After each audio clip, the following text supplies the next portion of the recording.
Last speaker, but not is Sanjukta Sarkar, a PhD student at the University of Arizona, talking about resistance and resilience, digital literacy for safe migration. So I will turn it over to Paula. I will begin by saying hello instead of good morning, good afternoon, etc. Since, there are few good things that COVID gave us. And one is this hurried sort of, removal of barriers that had divided us for long, the digital divide that we used to call. But suddenly we all had to be digital ready. So this is the one plus of COVID that came to us. And I think it's great that we're grabbing it with all our hands. So hello, everyone. And today we have a very important topic that we are going to discuss. My context is that of South Asia. We're going to talk about rural to urban migration of young girls, young adults. Now, it is interesting to know that rural to urban migration in South Asia is not at all a new phenomenon. It is a very old phenomenon. It has been going on for decades, if not for centuries. So for decades, it's been on, and it might even be on for centuries. But for our context, there is one important factor.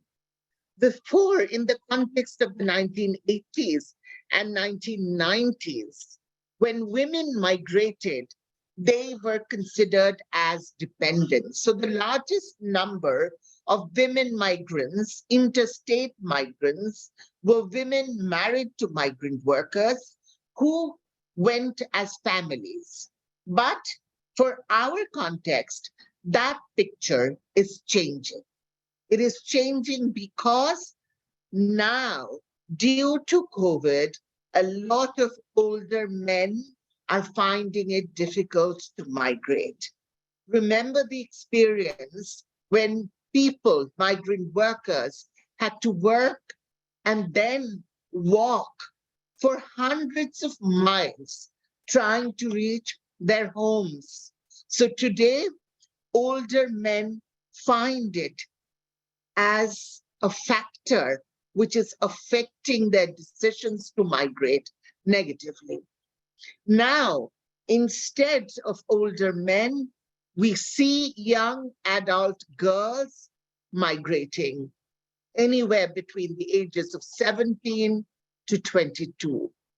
They are the new factor that I'm talking about. This phenomena is actually too recent to really get large-scale data.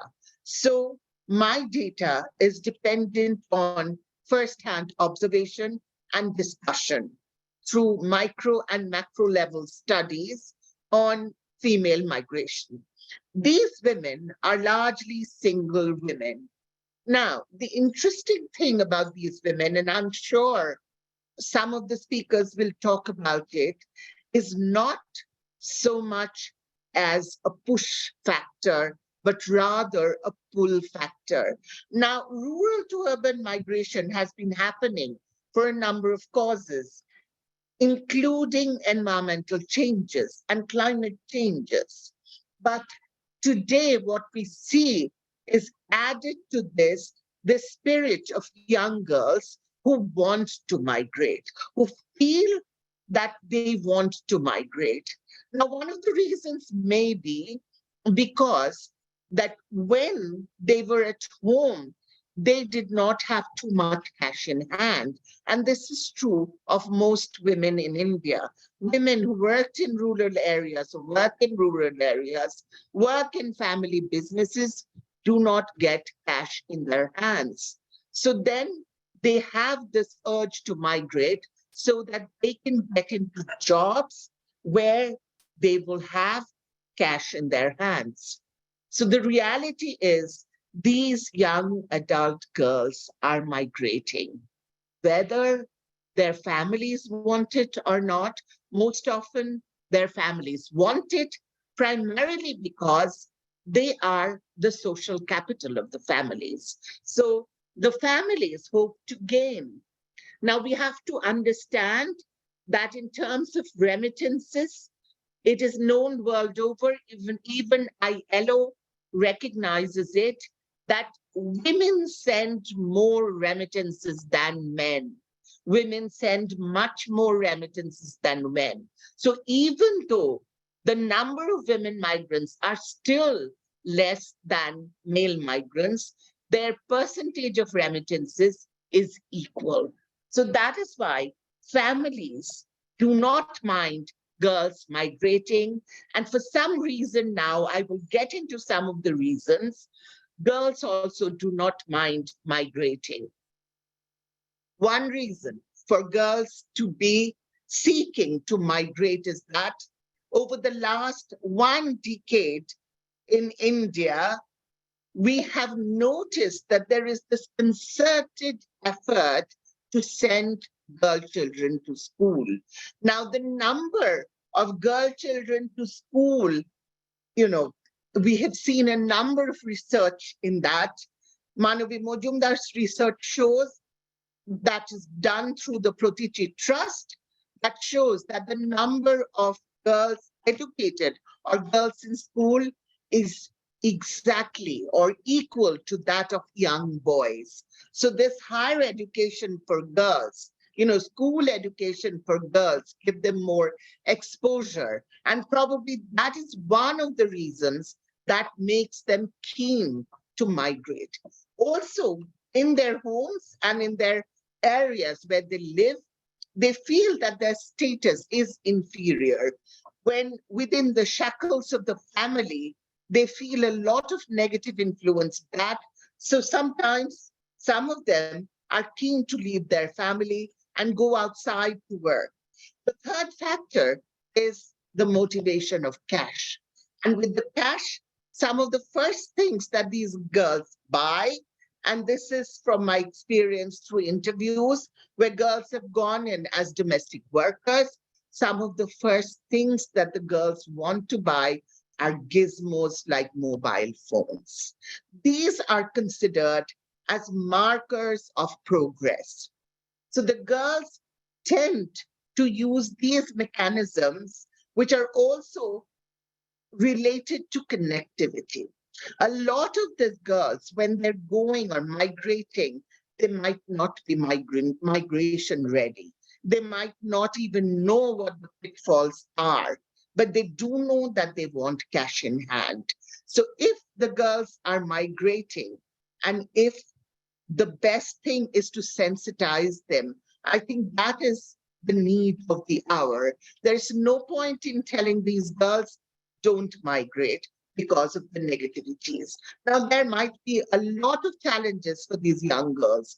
One challenge might be the language difference. A girl from Chhattisgarh going to Kerala to work in meat packing or fish packing industry might not even know the language.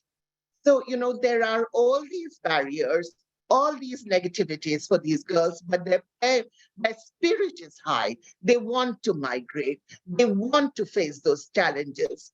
And that is why we have seen that these girls, notwithstanding what the negatives are trying to migrate, are hoping to migrate. Now, both these factors that now I'm going to talk about, one is the migration of young girls, and the other is this blurring of digital divide happened after COVID-19. COVID-19 brought rural girls face to face with their digital divide. A number of NGOs, the government, everybody tried to bring these young girls up to pace with digitization. They have now started using internet. They have, there is a famous TV ad for a company, a telephone company called Idea, where Idea is this phone connectivity where children are taught through phones. So a lot of these programs made girls digital ready. So one of the ways to help these girls to migrate from rural to urban areas is by making them migration ready through phones. So that is why today we thought we should talk about this, because young girls are moving and we should do whatever we can to help them, to protect them. And a means of protection might be a mobile app, a telephone through which they can be connected to not just home, but also home NGOs, home civil society workers, people at home who are thinking of protecting them and who will have connections with organizations in their place of destination. We tried to register young people who are migrating, but that did not succeed. But once they feel that they can register through apps, keep connectivity through apps, probably that can be an experimentation that might succeed, because these young girls are keen to be up on the digital scale and to own gizmos like mobile phones, or even sometimes they share mobile phones. So these are the experiments that have been opening up their spaces, their visions, and also that can be used to make them migrant ready. So that is why today we will talk about what kind of technology that can help these girls to be migrant ready. And I see I've taken my 15 minutes. So thank you very much. I'd be more than willing to answer questions.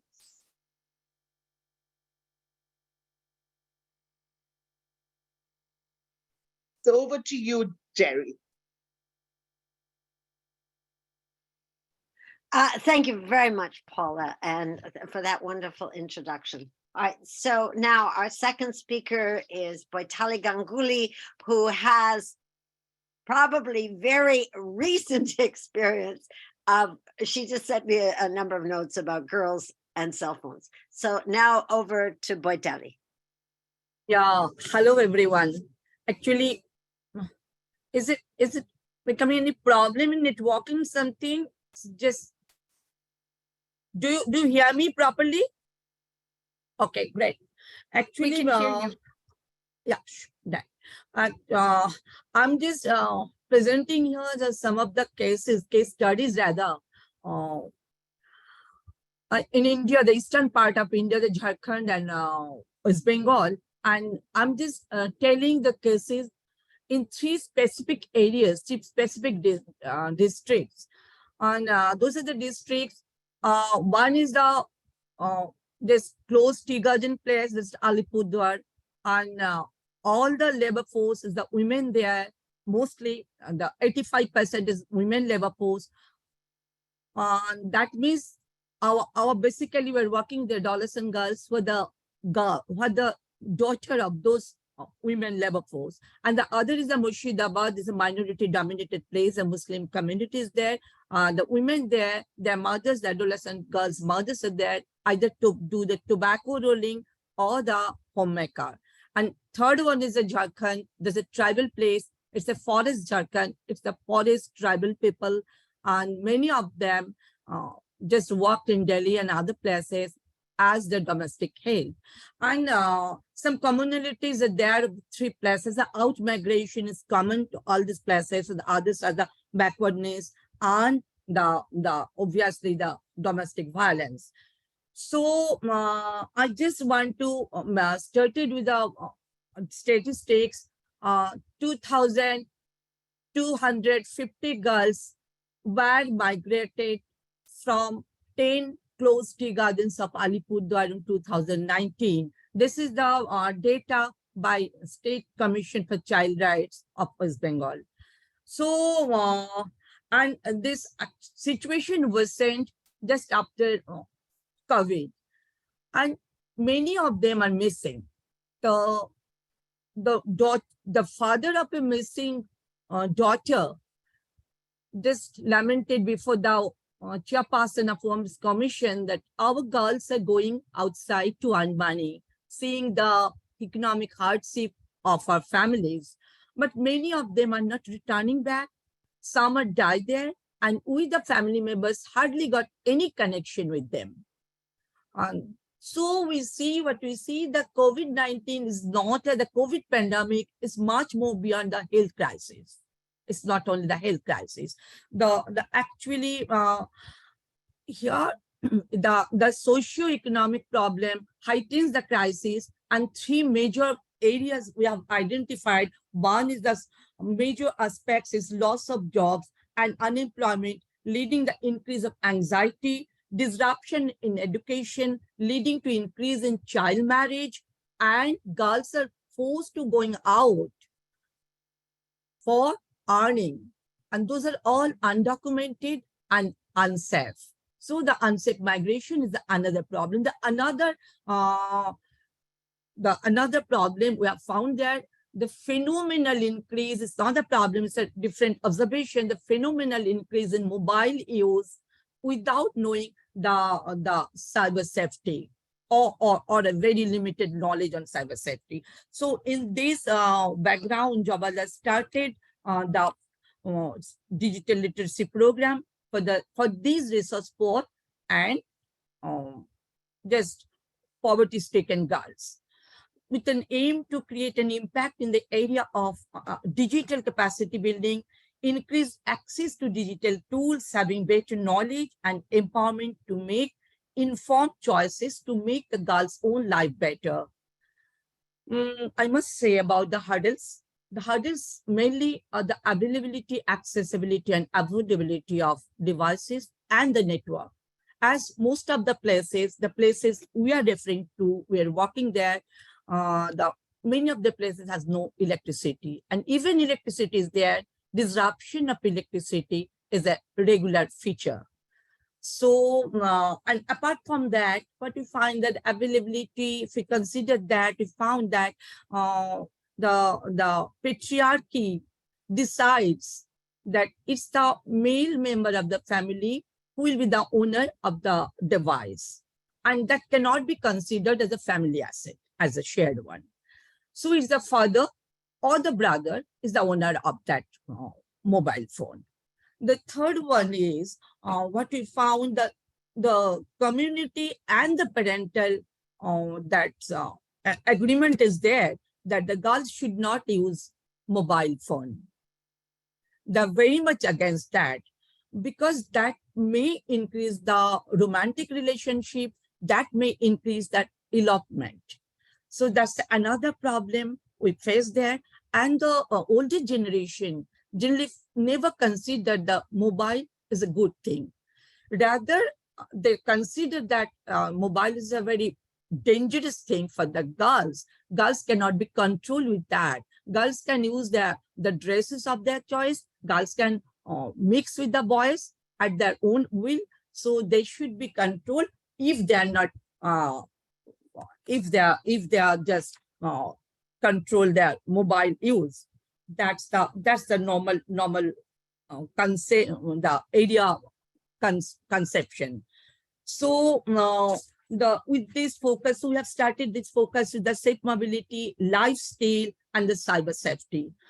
And as community is of that opinion, so we have to hold the community meeting at the first stage, at the different levels and different locations.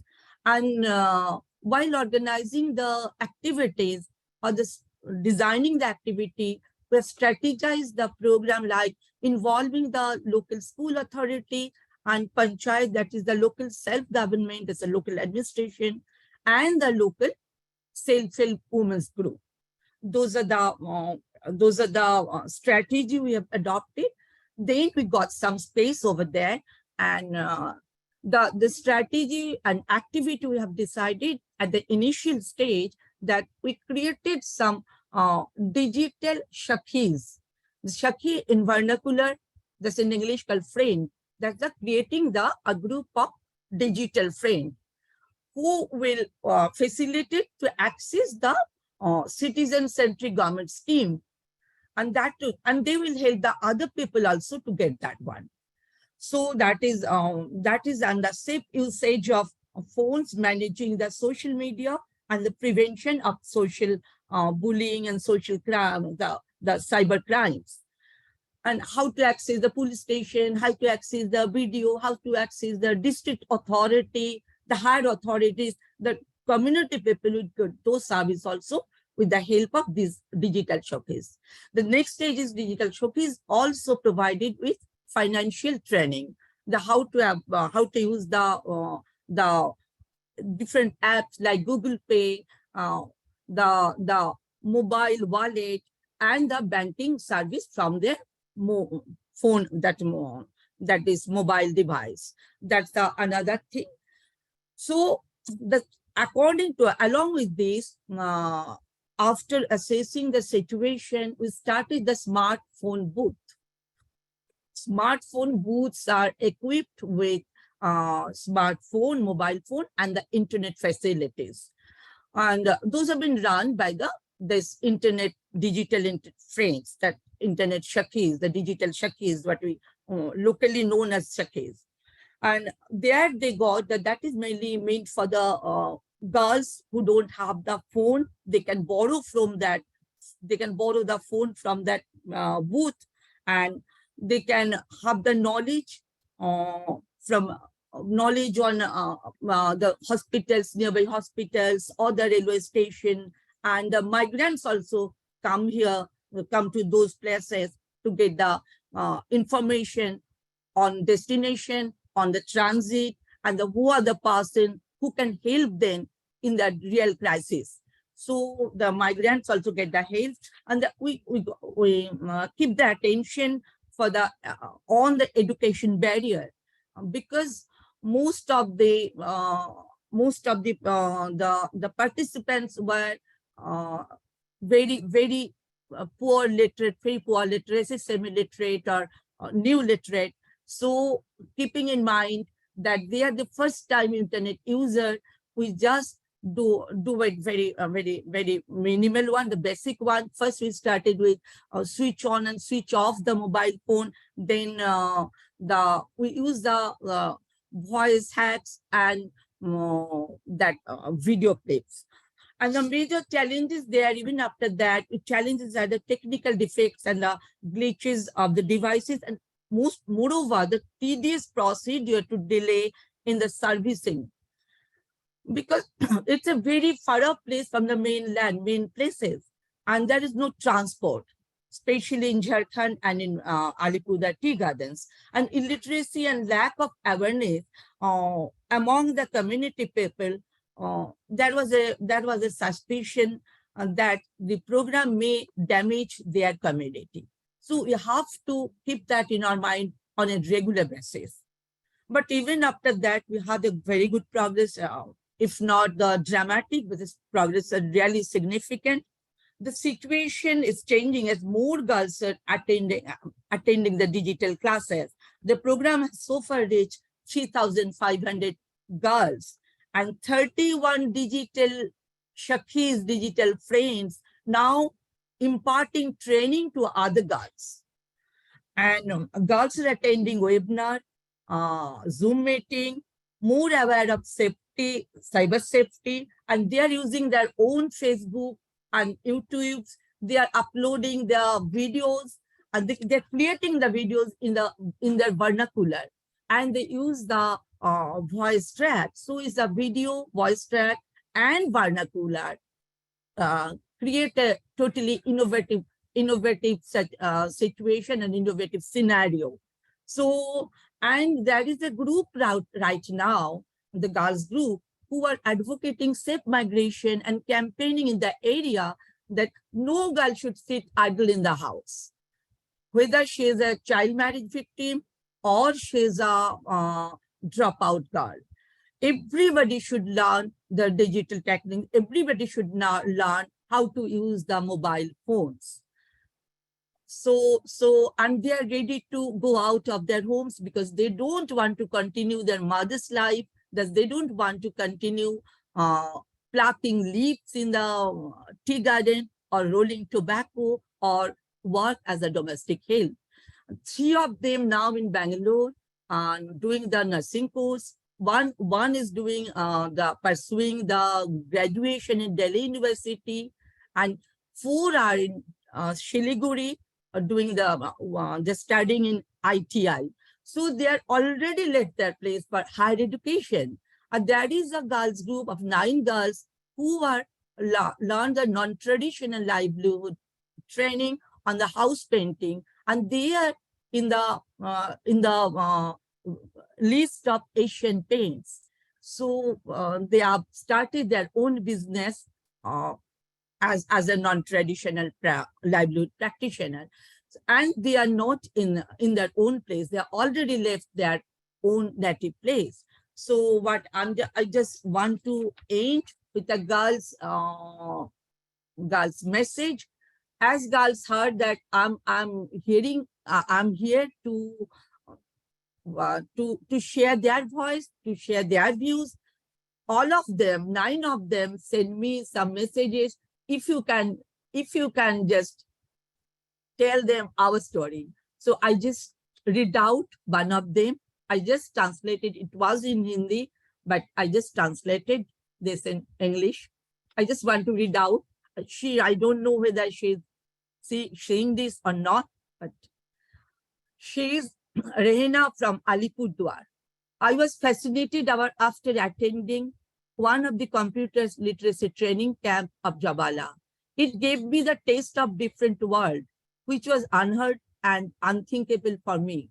Then I started attending Jabala's smartphone bank, where I learned the skill of safe usage of smartphones, managing social media.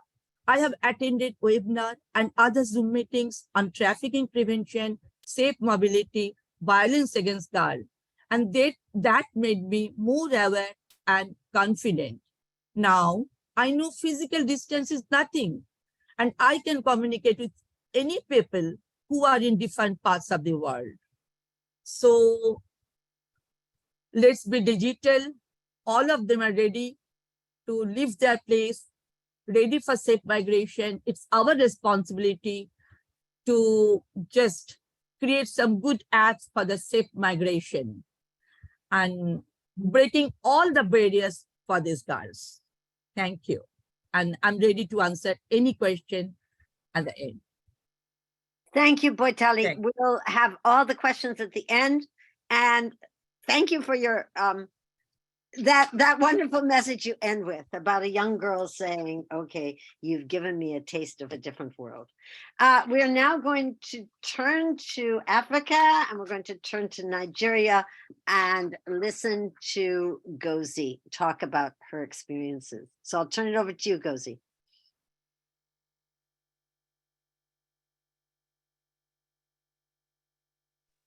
Okay, thank you. Thanks a lot. I want to thank my dear sisters who spoke first. And listening to them, especially the first speaker, it sounded like she was discussing what we experience in this part of the world. The experiences sounded alike. This evening, I am to speak on the urban pool, and when I got that topic, it sent the message home because it's actually a pool, understanding the migration of rural females and understanding the urban pool. It's a pool from our experience working with these young girls because the urban city pulls them. I'm going to get to how that happens. But when you look at Nigeria as a country, as far back as 1960, according to a UNDP research, the population of the urban city increased from 17% that it was in 1960. And by the way, 1960 was when we got our independence from the British colonialists. And by 2010, it was 50%.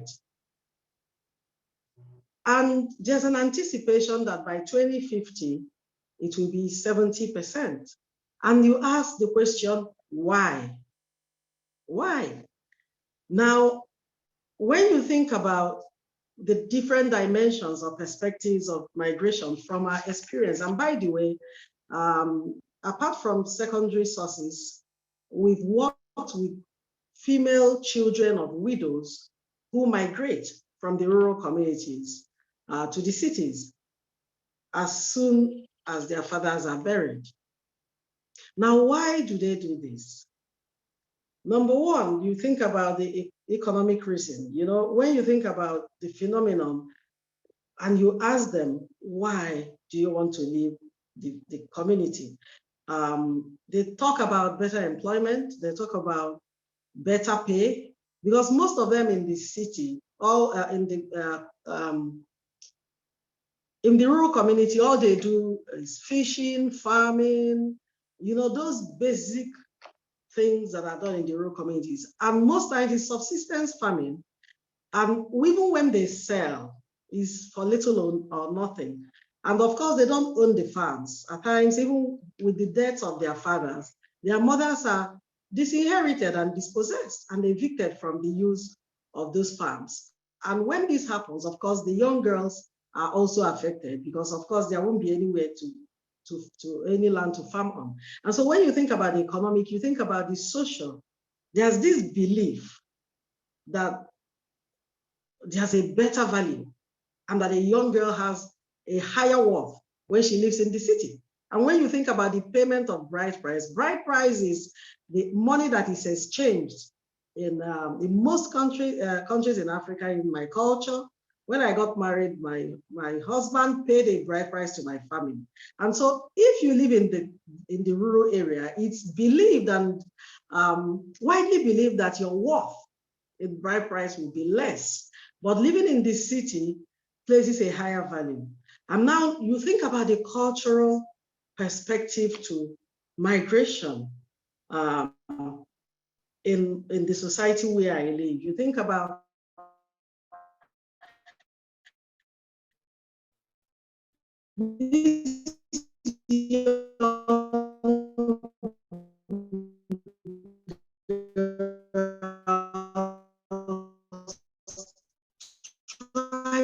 Gozie?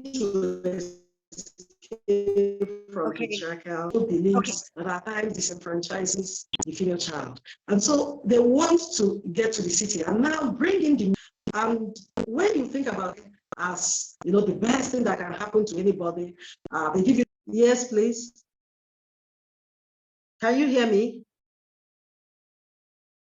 Okay, they give the impression that once you come to the city, you migrate to the city, you make more money, everything is rosy, there are better buildings, better roads, you know, the tap water, no more going to the stream, there's electricity, but we all know that it's not entirely true. And so some of them also migrate for the purposes of education. They think about, oh, let's go to the city, work and earn money so that they will go to school. And does it always happen that way? In spite of all the rosy pictures, you know, that we paint migration from the rural areas to the city, are there risks?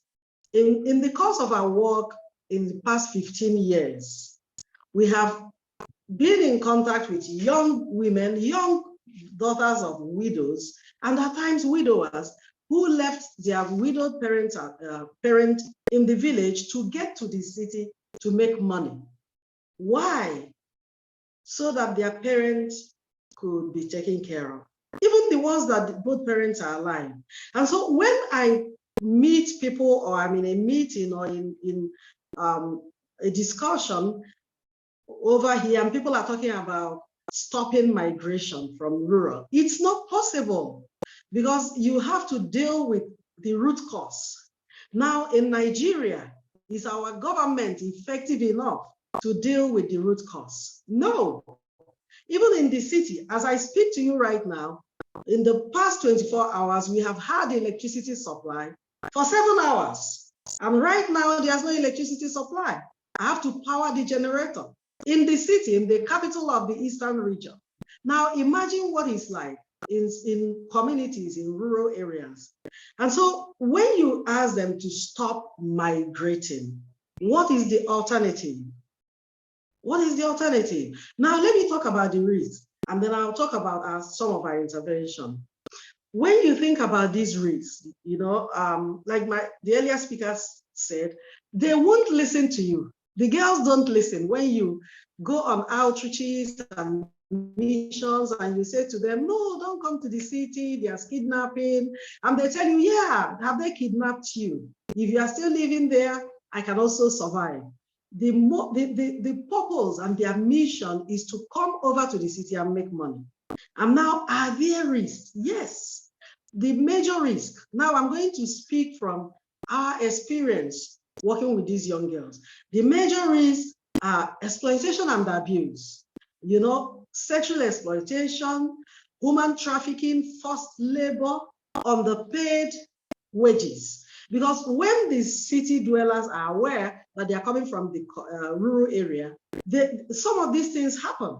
Some of them, 5 girls hire 1 bedroom.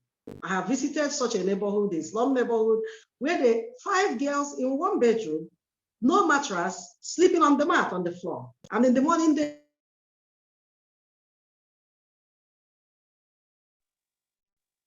it's time for rent and they are not able to pay rent, there's all manner of exploitation, at times from the son of the landlord in that particular case that we handled.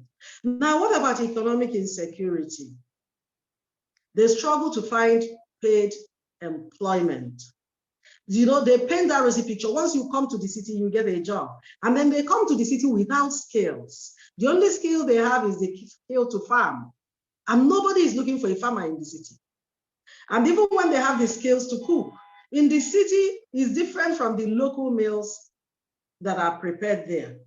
Now, the exploitation that takes place, the job that a city girl will take for about $100, because they are coming from the rural, they give them the same job for like 20. And you think about another risk is that lack of education, because some of them will tell you, oh, I want to come to the city to go to school. They come in here, there's language barrier. Some are so used to the local language, what we call the vernacular in my area, the Igbo language. And so they can't get into the schools. It's a struggle. And most times they drop off and they tell you, oh, I don't want to continue. I am not made to be educated. I would rather go and learn something. And now there's the prejudice. Even the young girls in the city look down on these young girls who have migrated from the village. Now, what about the insufficient housing and sanitation? And they wouldn't have left their communities in the first place. I grew up in the rural community till I went to university. From the age of 8, when I lost my mom, I was moved from the city to the rural community to be raised by a grandmother until I left for university. That was when I left. And I always wanted to leave. I always, you know, because when during summer period or during Christmas, people return home from the city, you see them in their beautiful clothes, you see them clean shoes, you see them, and they tell a lot of lies. And they tell you that once you come to the city, your life is made. So all you want to think about is how to escape the community. Now you think about the challenge they face is a major risk of health policies that are ineffective. When they are raped, we've handled some of such cases. They have no knowledge of what to do. Some of them have no form of insurance. They can't even afford to go to the hospital until they overcome that shame and they're able to come to talk. And then by then it's too late. What about safety and security? Safety and security policies are not even effective for those of us here. And then they come in here because they don't know what to do. They get into trouble. So what are the solutions? What have we been able to do? Because we can't continue to tell them to stop. Don't come to the city and do what? So what we've done is to run sensitization programs. And so when we go on outreaches or medical missions, we have our team members who talk to the girls. So it's like a space for the young girls. And when you ask them who wants to go to the city, virtually everyone wants to go to the city. And so it opens up a conversation with them, and we keep being in touch with them. If you want to go to the city, this is what to do. This is what not to do. This is how to do it. These are the skills you need, like the skill of hair braiding. You can make a lot of money in the city by hair braiding. When the conversation takes place, some of them withdraw to equip themselves. But what is ineffective is telling them to stop. And so we equip them, and we've had a situation where we've even helped them with job placement. As an organization, or you need a housekeeper, we do the negotiation on what the person will be paid. And then the money passes through the bank so that we are able to keep a tab on it. We don't push them into the society and leave them because the city is intimidating. And now advocacy as a non-governmental organization and other non-governmental organizations as well, advocacy is important to the girls to know that, yes, you can be, you can succeed in the city, but there are skills to live in the city. There are things you need to know to be able to live in the city. And what we have also done is to research. We get into a community. We are talking to widows, we are talking to the young girls. We are working with them to know those who want to run away, because some of them run all in the beach to live. What can you do in the city? Are you equipped to survive the city? Even personal development is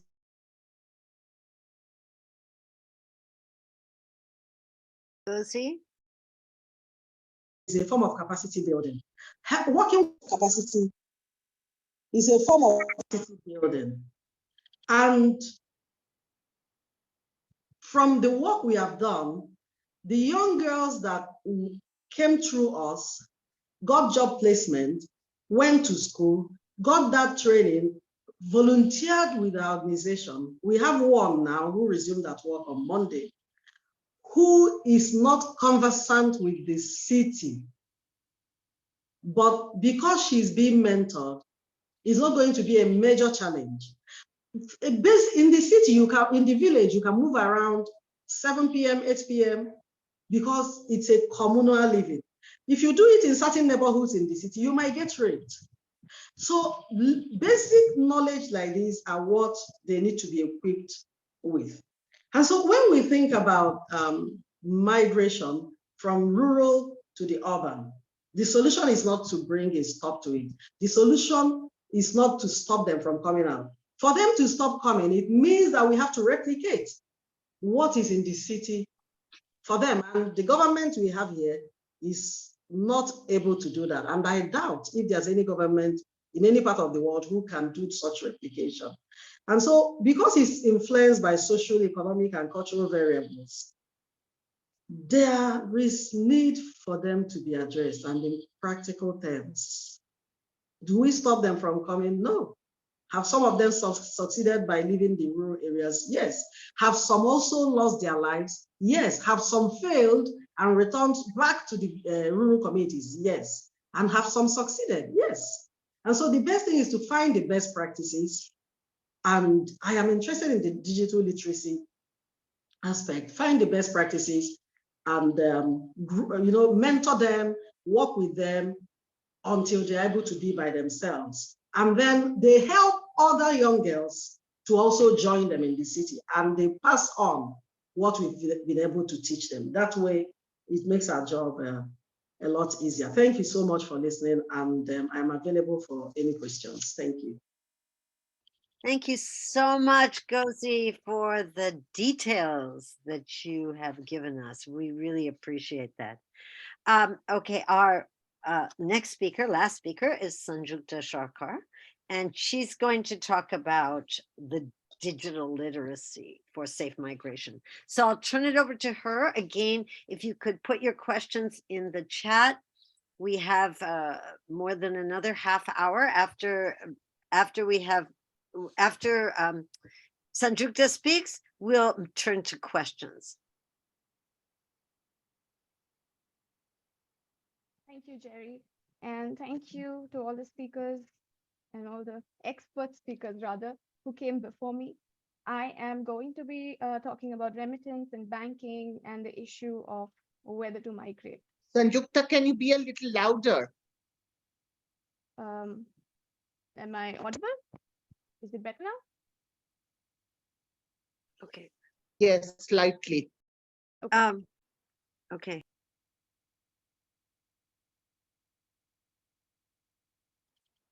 How about now? Good Okay. for me. Can people hear her? Is this good for everyone? Yeah, it's Yes. better. Yes, I can hear her. Okay. That's a bummer.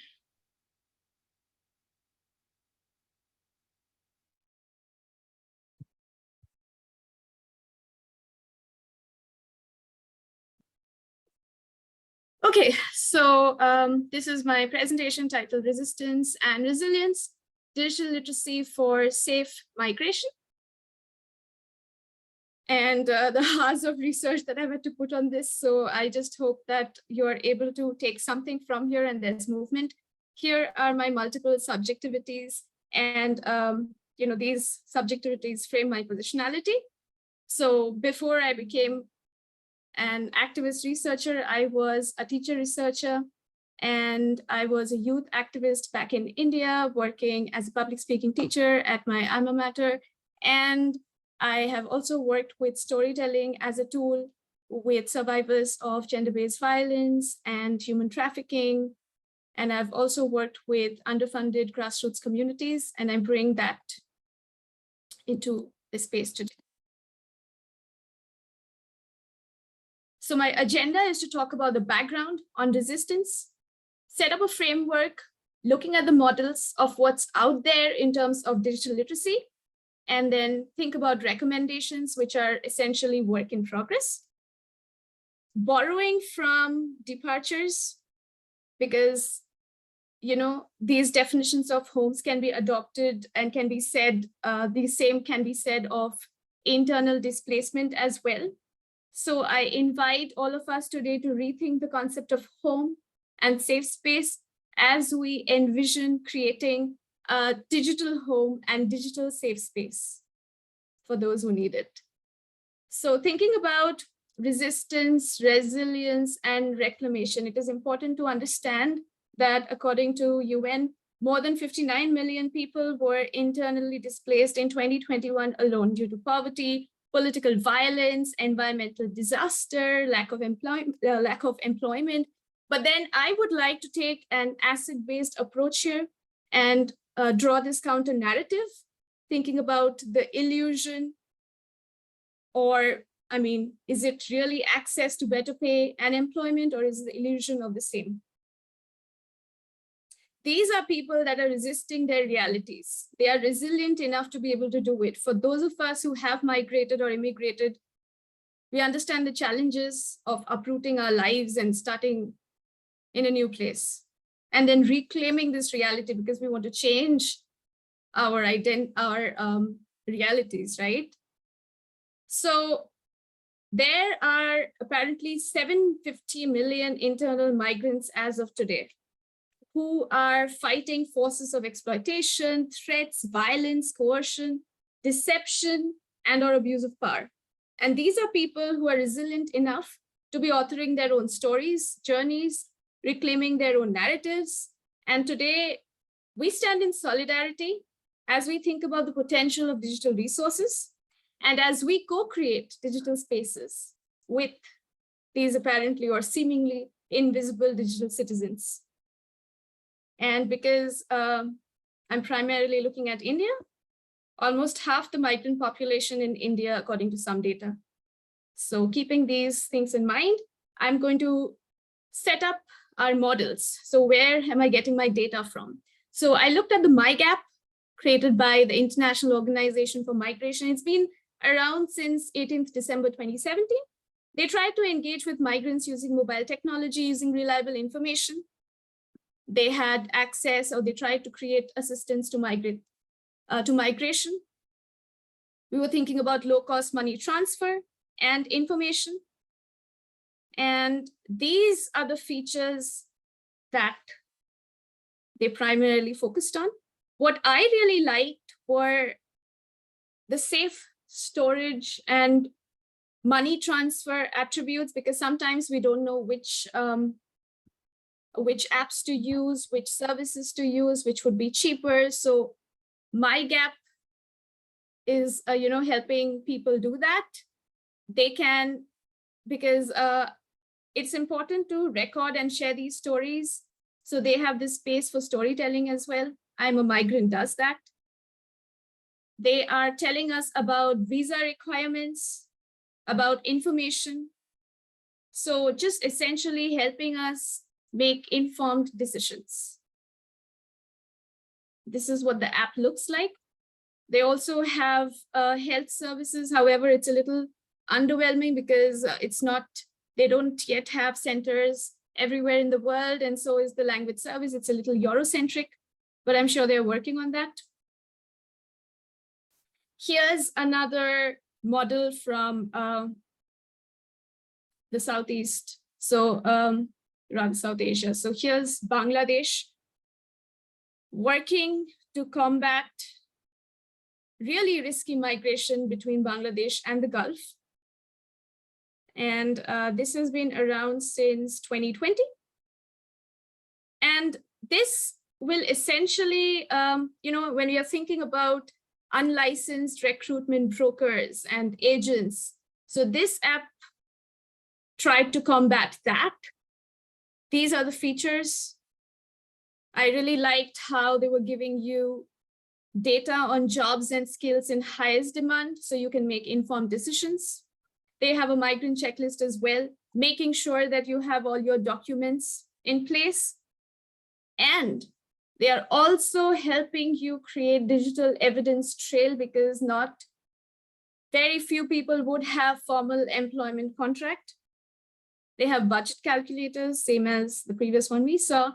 They have e-learning resources. What's interesting is that these e-learning resources are in English and Bangla, which is the language in Bangladesh. So this takes away the concern about languages. And they also have a health service which operates in real time. That means they keep collecting data, and based on the data that they collect, they are giving you real-time information and updated information.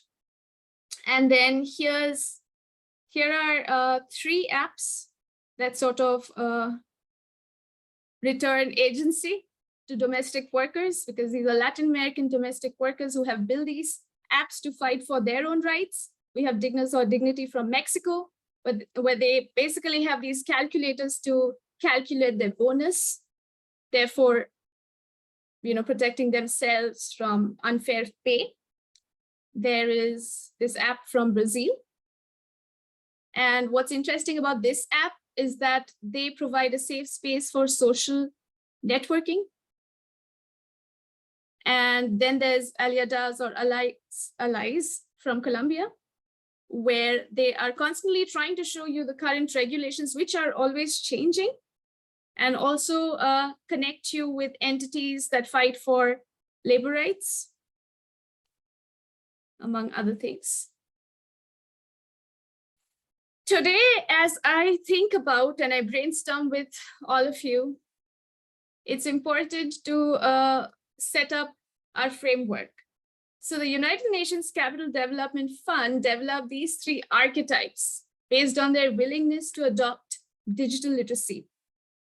And these archetypes look like Amanda, who momentarily lack digital literacy skills. So for them, you need to provide step-by-step tutorials. Then we have the convenience seeker, for whom it's important to be able to offer affordable options. And then there's the digital explorer.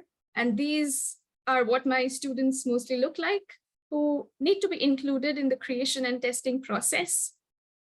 Therefore, sort of bridging the digital divide, giving them digital agency, as these are the digital citizens.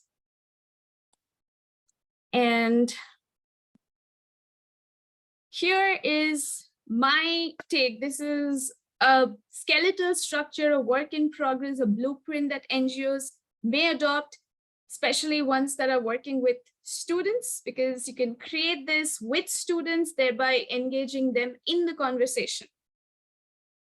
So I'm going to show you how this works. ThingLink is basically a free web-based resource. And what they do is they connect the physical with the digital. You can create learning experiences here. I chose the city of Mumbai because Maharashtra in India has the highest number of migrant population. And this is how I have sort of framed it. So it helps us understand. So this is obviously the location. This is the Chhatrapati Shivaji terminus. And if you clicked on this link, it's going to take you to the train station coming so to and fro Mumbai. This is going to help you with local transportation. If you were to engage with this on your mobile, then you'll be able to download the app, which will help you go from place to place using local buses and trains. So the most inexpensive options that are there, options for affordable food, affordable homes. That means women hostels with their numbers. Again, it depends on the population that we are dealing with here. 103 is the number that one can access for help to NGOs. And this is the police station that services Mumbai city and Mumbai suburban district. And what this link does is it takes you to the nearest police station. And here are some affordable options for hospitals. Excuse the title. This is the best link I found out there.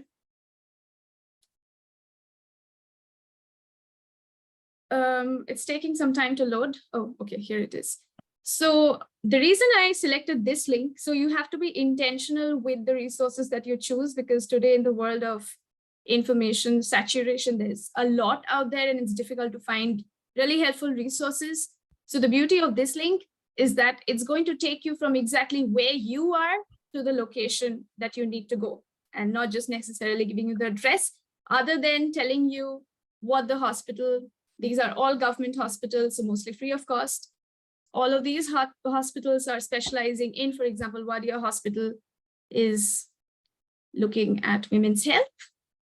And as I was creating this, it was important for me to remember that I'm not just trying to bridge digital divide here, I'm also looking at digital leisure divide. So it's kind of simplistic to think that you're working with a marginalized population that don't have lives. So it's important to also think about leisure. So here's a link that is going to safely take them to places around the city by local means of local buses and trains again. So this is a very, first step, a basic structure of what is possible. And especially with your students who mostly have social media experience. But the other reason I think this is important is the fact that I think the data says that 60% or about 67% of migrants in India, women migrants in India, migrate due to marriage. And it is very, very difficult to track this population. These are the invisible people out there. So it is important that we are able to somehow make sure that there are easy resources out there that can help them access resources if they are in trouble. For example, Thailand has an app just for women who are, struggling with gender-based violence and so on and so forth. So working with all of these, thinking about the challenges of language literacy.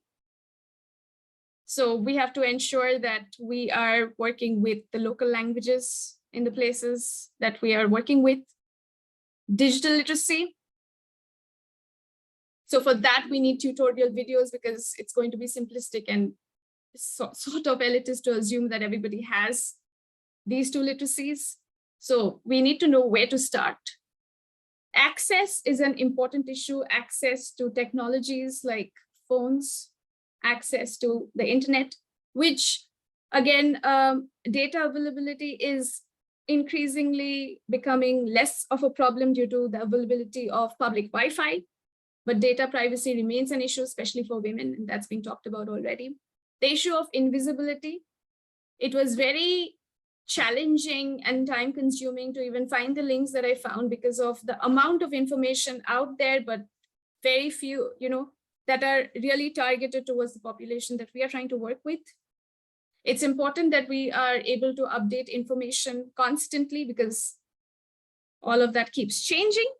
And then thinking about how to ensure that users actually download and keep using the app, which is not always easy, which is why Lordelina, the app from Brazil, what they tried to do is they tried to kind of relaunch themselves as a web-based resource linked to WhatsApp, which is widely used in Brazil. So people do not have to download this as an app, additional apps, thereby eliminating storage space and also data issues, because in Brazil, what happens is that most data plans offer free WhatsApp. And then the other app that we saw, Allies, is still a work in progress because the language and legal terms used on the app can be difficult for domestic workers with low-level literacies. So that is what I have for us to think about today. And now we're going to take questions and comments for all of the speakers. Thank you, Sanjukta. This is really interesting and an incredible amount of work. So I really appreciate that. And I think we all do. So actually, let me just begin with a question. One of the ones I'll turn it over to Sanjukta. And that was a question is, can one create your own ThingLink? So could you talk a bit about ThingLink? Yes, absolutely. I'm going to drop the link on the chat so you can go and get started. There are all these tutorials within ThingLink that will help you do that. And it's the easiest to use because all you've got to do is really add these hotspots, the symbols, the icons that we saw, and connect them with links. That's all. Also, I'm going to read another question for you right now, since you're on. It's how would the app or ThingLink foster digital literacy in a way that is different than something like Google Maps? Is it just a question of access? So you can talk about its charms. Yes. That is a very interesting question. It makes me think about why yesterday I did not select a link that said 5 best apps for migrants. It said something like that. Oh my God, the titles out there. And the thing about that app, that particular link was that they actually had 3 apps and then they started taking me to random places like Google Maps. And the issue with that is I'm lost. Google Maps is huge. And then it's up to me to be able to, find what I need to find. While if you were to create a targeted resource, then it's localized information, you're scaffolding the process so people don't essentially have to go to Google and get lost. So I think that would be because for example, what you saw right now was the Move It app. So the Move It app is showing you only local buses and local trains taking you from one place to another, as opposed to Google Maps, which have a lot more information out there. So this is just a scaffolding process that's going to help you then, work with the digital literacy skills from wherever they are. So there's a wonderful comment I think we've talked about this, and I don't know whether Baitali or Gozie might answer. I know India is the biggest user of WhatsApp. This is a comment saying WhatsApp is cost effective.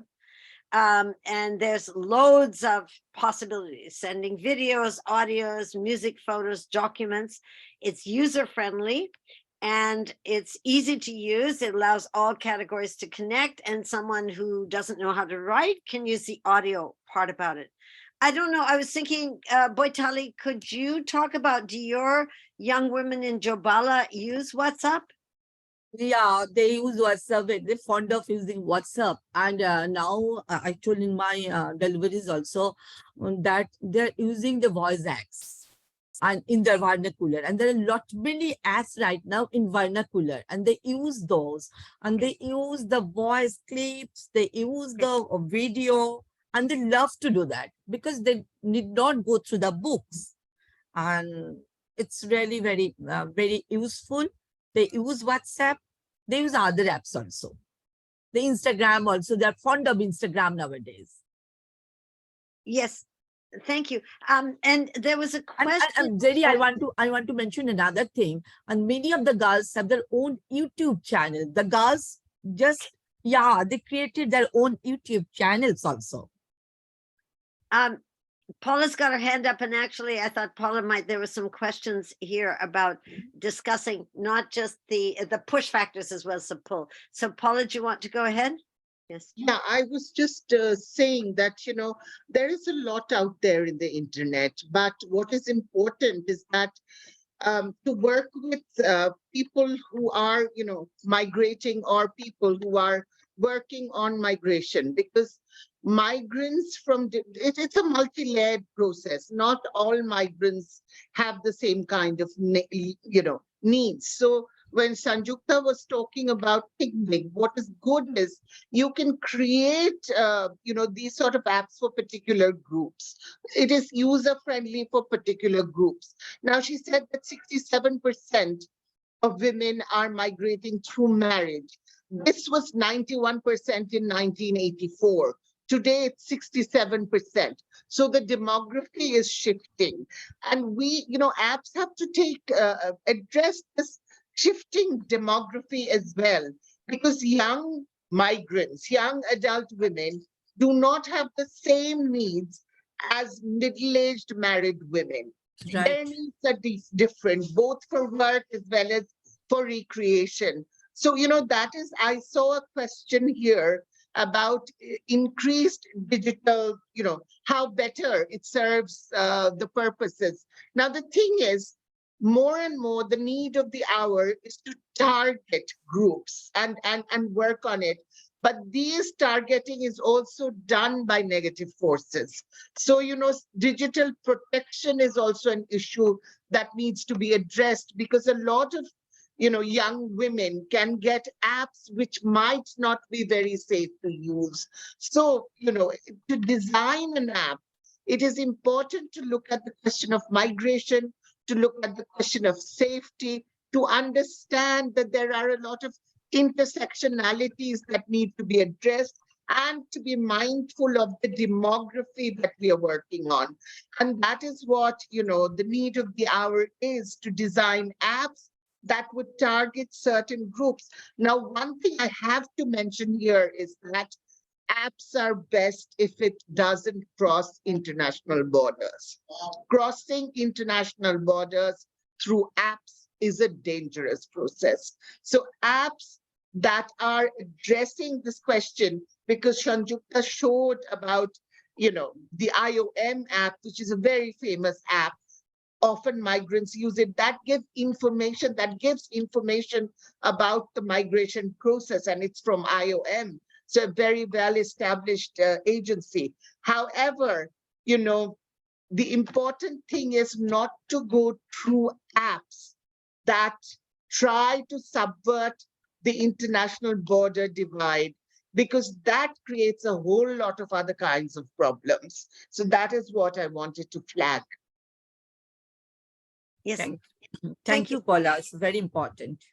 I'm just, and actually the whole topic about connectivity, we saw that in Baitali's link sometimes wasn't good, and Gozie's as well. So we begin to understand all of these issues, I think, just because we're all in cities and we're all connecting through the internet, but we have these problems. There's one question here for Sanjukta, if I could ask. It said, you mentioned assets-based approaches. Could you talk a bit more about how you envision existing assets facilitating digital literacy, especially among the population that's invisible? Thank you for the interesting question, Mr. Gautam.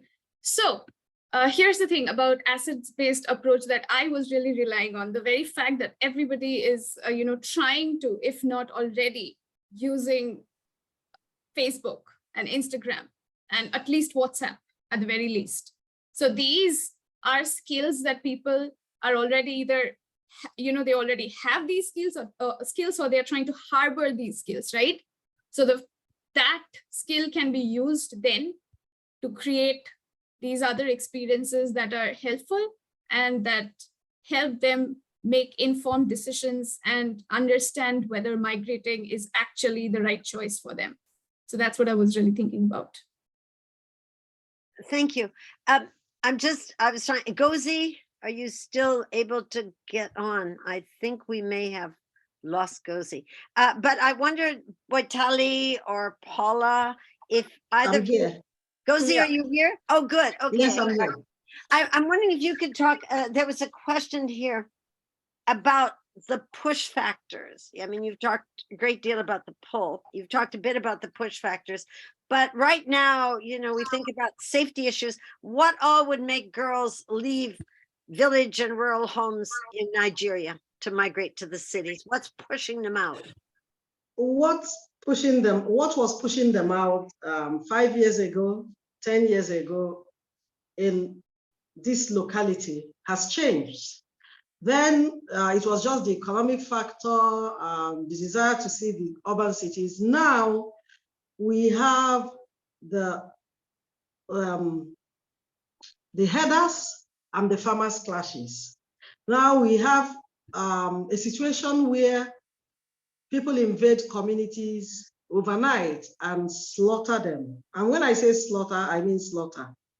We have situations where pockets of people who want to secede from Nigeria, from the west, from the east, different parts of Nigeria, there are different kinds of violence going on.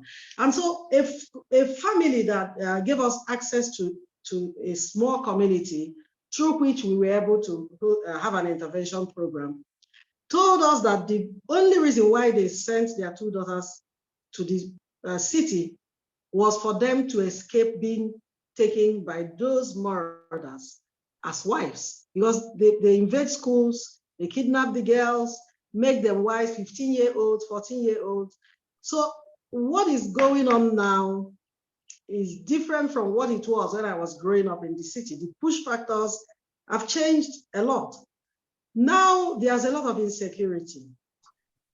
Now you don't just get up to visit a community. You have to be sure that in the past 1 week at least, there hasn't been any invasion, because you might not be able to get there.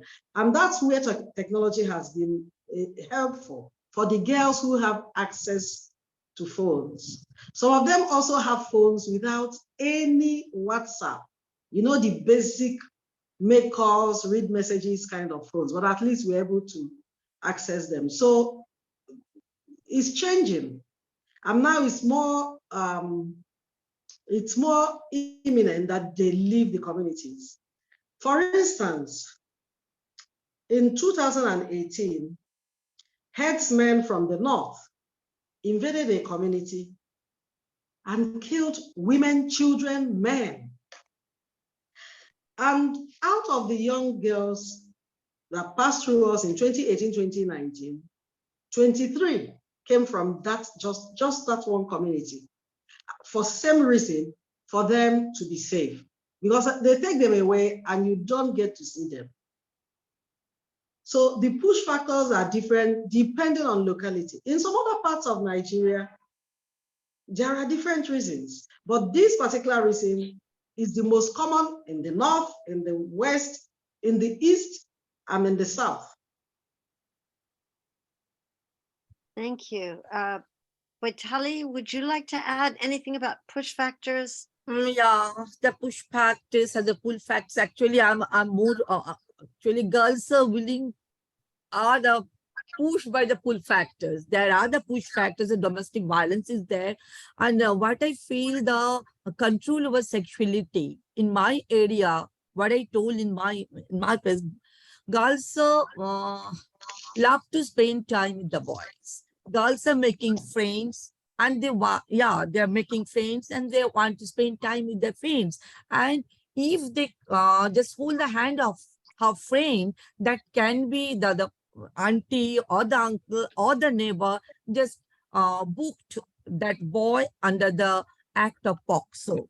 In India, there are many cases are there, though that is the woman-friendly and child-friendly, girls-friendly acts are there, and those are very much protective by nature. The girls are protectionist rather. That act itself is the protectionist. That is another thing. The girls want to get away from all those things, get rid of all those things, and they want to live there. The place they want to live in such a place where they can get some freedom. It's not emancipation. They want the freedom, freedom of speech, freedom of the dresses, freedom of the mixing or making friends. So it's all of this. They don't want to remain in their place because the community remains same as it was 20 years back. That's all I feel in my places, the places where we are doing this digital literacy program. Thank you. All of them coming to our place to get the phone itself. It's really, they're just asking how many likes he got, and this dress I like. And if you see the dresses, if you show that clippings I send you, the dress is quite a different dress. It's not the dress they wore it earlier days. So the mother's dress, the grandma's dress, and their dress, totally different. Lifestyle has totally changed, and their lifestyle not been accepted by their neighborhood, by their community, by their older generation. So they want to leave the place. They think that village is no more her place. She want to live in a different place, and she want to make her own place in different area. Thank you. That's all. Let me read this, and we just have 5 minutes left. I don't know if anybody can answer this question. And then Shopna has a question, but one that was in the chat saying the tech development community has been problems with misogyny, an understatement, right? Are there efforts underway to assist informed women technology developers in general that might be linked to contribute to these building these applications? I don't know if any of us have discussed. One of the things that certainly Sanjukta and I are aware of is not just, I'm not sure we want to call it, it's invisibility, really, that the girls were talking about. So can I just see if Sanjukta has any comment about that? And then I want to take Shopna's question as the last one. Yes, absolutely. So, that's taking, firstly, thank you, Jean, for that question. Jean is my colleague. Thank you to firstly all my family members and my friends and my colleagues and my professors who are here. I'd quickly like to acknowledge the fact that Dr. Mary Carol Combs, who's here, is the person for immigration and policy really in my department. So it's an honor to have you here, Dr. Combs. And thing is, this is taking a top-down approach, thinking about women technology developers. So that's why I took a bottom-down approach and said that look at all of these examples that are created by migrant women for migrant women, like the examples that we saw from Latin American women and what I am really advocating here with ThingLink, right? So just do what you want to do, create these resources with your female students. All right, so let me have, thank you. I'm going to have Shopna Banerjee has the Jerry, can I just interject for a second? Oh, okay, go ahead, Paul. That is women in technology. The numbers are increasing to a great extent now. 10% increase in women in technology in 1 decade. That's a huge number of women in technology. So, more and more women's voices can be heard there, and that can be a corrective. Thank you. Okay, Shopna, and then I think we're going to end in 3 minutes. Yeah, first of all, thank you for an excellent panel. fascinating papers. I learned so much from it. I'm a historian by training, and historians typically trace change over time. And as I was listening to the first speaker with Paula, and through the other speakers and the last question, I was thinking, I was reminded of by the very, very initial project started by the Nobel laureate economist in Bangladesh, Muhammad Yunus. And when Yunus started, at that time I'm talking about 2-3 decades ago, when cell phone was becoming popular in the South, and he just gave women, and he was not even concerned with women's mobility at that time, but he was just giving women a cell phone so that a woman in rural Bangladesh, or even in the cities around Bangladesh, many of them in Dhaka, could act as a booth by which, if they're abused, if they go through domestic violence, they not only reach out to others, but that simple cell phone could act as a source of empowerment. And we know, from there, Muhammad Yunus, spread out and, expanded to microfinance and all that, which has different ways of empowering women. So I was thinking, how much technology over the decades, over the years, have been used. And of course, I'm not going to cite Muhammad Yunus as the model, because we know there are lots of criticisms against him as well. So I'm not getting into that debate, but I'm just thinking how technology has traveled and affected women's lives. And now we are talking about digital literacy, digital empowerment. So and we have come a long way, and there are NGOs and organizations, including international organizations like the World Bank, which kind of, for example, they launched that Pathodisha web app, right? Sanjukta, you probably know about it, for taking buses in the streets of Calcutta. And there are many others, which have been launched to empower women, and women are also taking leadership roles in designing those kind of tools that empower them. So it's I would say it's quote unquote progress, notwithstanding the many flip side of it, which we would have to address. And great work, and especially Baitali and Gozie for bringing in your experiences from your field work. So great panel overall. Thank you. So can I just end by thanking everyone who came, and especially our presenters, for what I think was an excellent session. I think we can all be in touch. We've got some emails and things there. And again, thank you so much, and enjoy, if it's not too late where you are, the rest of International Women's Day. So bye. Bye.